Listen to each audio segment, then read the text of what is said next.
Public कट्टा या series मध्ये आपलं मनापासून स्वागत करतो. तर आज आपण एका थेऊरच्या ग्रामपंचायत सदस्यां सोबत बोलणार आहोत. त्यांच्याकडून जाणून घेणार आहोत की ते अपेक्षा काय आहेत आपल्या खासदारांकडून. नमस्कार सर. सर्वप्रथम होणाऱ्या खासदारांकडून तुमच्या अपेक्षा काय आहेत? गावात काय झालं पाहिजे असं वाटतं तुम्हाला? नमस्कार, मी थेऊर ग्रामपंचायत सदस्य युवराज काकडे. खासदारांचा जो काही मतदारसंघ असतो तर त्या मतदारसंघामध्ये ऑब्व्हियसली 400 ते 500 गावांचा त्यांचा मतदारसंघ असतो. सगळं गावांमध्ये लक्ष देणं ही शक्य होत नाही, परंतु त्यांची जर टीम असेल किंवा टीमवर्क असेल तर त्या प्रत्येक गावागावामध्ये लक्ष देऊन त्यांना ते कामं करणं शक्य होतं. असं काही नाही की शक्य होत नाही. बाकी आपण आजूबाजूच्या खासदारांचा जर आदर्श घेतला तर ते करतात, फिरतात, प्रत्येक गावागावात पोहोचतात, त्यांचा निधी प्रत्येक गावागावामध्ये जातो. दुर्दैवाने ह्या गोष्टी काही दिवसांपासून घडल्या नाहीत. खासदारांकडनं ओव्हरऑल माझ्यापेक्षा जनरल पब्लिकची अपेक्षा हीच असते की खासदारांनी वर्षातनं एकदा गावात यावं, त्यांनी गावाच्या समस्या जाणून घ्याव्यात आणि जो काही गावाला डेव्हलपमेंटसाठीचा जो काही प्लॅन आहे किंवा डेव्हलपमेंटसाठी जो काही फंड्स आहेत तर ते प्रत्येक गावाला थोडाफार हातभार लागावा. समजा 400-500 गावांमधनं शक्य नाहीये, पण ते थोडंफार जरी मदत झाली वर्षभरातनं तर ती गाववाली लोक विसरत नाहीत. ती लोक इलेक्शनच्या वेळेस, निवडणुकीच्या वेळेस ते बाबा. अजून एक प्रश्न. आता तुम्ही थेऊर ग्रामपंचायत सभासदच आहेत. थेऊर म्हणजे चिंतामणी आणि हजारो भाविक, लाखो भाविक हे दर्शनासाठी येत असतात. तर पर्यटनाच्या दृष्टिकोनातून काय केलं पाहिजे असं वाटतं? तुमच्या अपेक्षा काय आहेत? थेऊर हा पुणे शहरापासूनचा सर्वात जवळचा गणपती आहे आणि जे काही चिंतामणीचे भक्त किंवा इतर गणपतीचे भक्त जे दर्शनासाठी पुण्यात येतात ते पहिले थेऊरला येतात, नंतर ओझर असेल, मोरगाव असेल, लेण्याद्री असेल, सिद्धटेक असेल या ठिकाणी जातात. तर आमचा मुळात थेऊर गावचं डेव्हलपमेंट हे आता इतक्या एक आम्ही वर्ष 2 वर्षांमध्ये केलेलं आहे. तर त्याचबरोबर बाकीच्या थेऊर सोबतच अष्टनायक मधले ओझर असेल, लेण्याद्री असेल किंवा रांजणगाव असेल तर याचं एक भक्तिशक्ती कॉरिडॉर होणार होतं, परंतु योगायोगाने ते झालं नाही.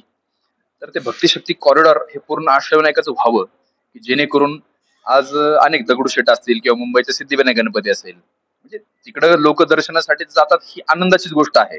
परंतु दुर्दैव असं आहे की जे मूळ गणपती आहेत अष्टविनायकातले या ठिकाणी येणारा क्राऊड कमी आहे आणि त्या ठिकाणी जाणारा क्राऊड जास्त आहे. तेही गणपतीच आहेत, परंतु ती डेव्हलपमेंट नसल्यामुळं हा क्राऊड कमी आहे.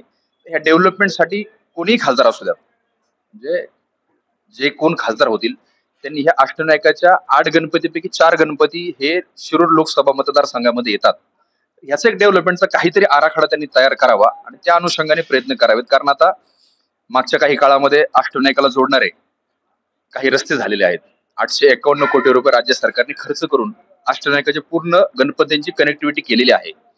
तर ही नुसती कनेक्टिव्हिटी होऊन उपयोग नाहीये. कनेक्टिव्हिटी झाली, चांगलं झालं, परंतु आता स्थानिक डेव्हलपमेंट होणं गरजेचं आहे की त्या ठिकाणी लोकांना राहण्यासाठी फक्त निवास नाहीये किंवा काही प्रत्येक ठिकाणी छोट्या मोठ्या अडचणी आहेत. तर त्या अडचणींचाही विचार करून एक आराखडा अष्टविनायकाचा तयार व्हावा आणि त्या अनुषंगाने अष्टविनायकाचा विकास व्हावा. अजून एक प्रश्न आहे, तो म्हणजे आता थेऊर असेल, थेऊर ही सुरुवात आहे म्हणतात पुण्यातल्या अष्टविनायकाची, पण इथे येताना ट्रॅफिकच्या समस्येला नागरिकांना तोंड द्यावं लागतंय. तर याबद्दल काही उपाययोजना तुम्ही सुचवाल का? या अनुषंगाने माननीय केंद्रीय रस्ते विकास मंत्री नितीन गडकरी साहेबांना मी 2 वर्षांपूर्वी दिल्लीमध्ये समक्ष भेटलो होतो. जसा पुणे नगर रोडला त्यांनी प्लॅन केलेला आहे 7 ते 8 हजार कोटी रुपये खर्च करून ते पुणे शहरापासून तर शिरूर शहरापर्यंत असा जवळजवळ 40 ते 50 किलोमीटरचा ओव्हरब्रिज बांधतायत. तर त्या अनुषंगाने मी गडकरी साहेबांकडे मागणी केलेली आहे, परंतु स्थानिक खासदारांनी त्याला थोडासा हातभार लावला पाहिजे. माझ्या सारख्या छोट्या कार्यकर्त्याचं हे काम नाही की बाबा पुणे शहरापासून चौफुल्यापर्यंतचं काम व्हावं, पण या संदर्भातला पाठपुरावा मी केलेला आहे. गडकरी साहेबांनी त्याच्यावरती एंडोर्समेंट करून खाली डिपार्टमेंटला दिलेला आहे. तर जे काही आपले खासदार आहेत त्यांनी त्यासाठी प्रयत्न करावा. कारण आमच्या पुण्यातनं जर 22 किलोमीटर थेऊर फाट्यापर्यंत यायचं म्हटलं तरी 1 ते सव्वा तास लागतो. तेच आम्हाला जर 1 ते सव्वा तास दिला तर आम्ही पाटस टोल नाक्यापर्यंत 60 ते 70 किलोमीटर जातो. ही दुर्दैवाची गोष्ट आहे की आम्हाला इथनं पुण्यापर्यंत जाईपर्यंत 10 ते 12 सिग्नलला सामोरं जावं लागतं आणि त्याच्यातनं 1 ते 1.5 तास हा पुणे शहरातला घालतो. इन केस जर एखाद्याला मुंबईला जायचं असेल तर पुणे मुंबई एक्सप्रेस वेला हायवेला जाईपर्यंत 1.5 ते 2 तास लागतात आणि हायवेचं 180 किलोमीटर ते 170 किलोमीटर अंतर 1 ते 1.5 तासामध्ये कव्हर होतं.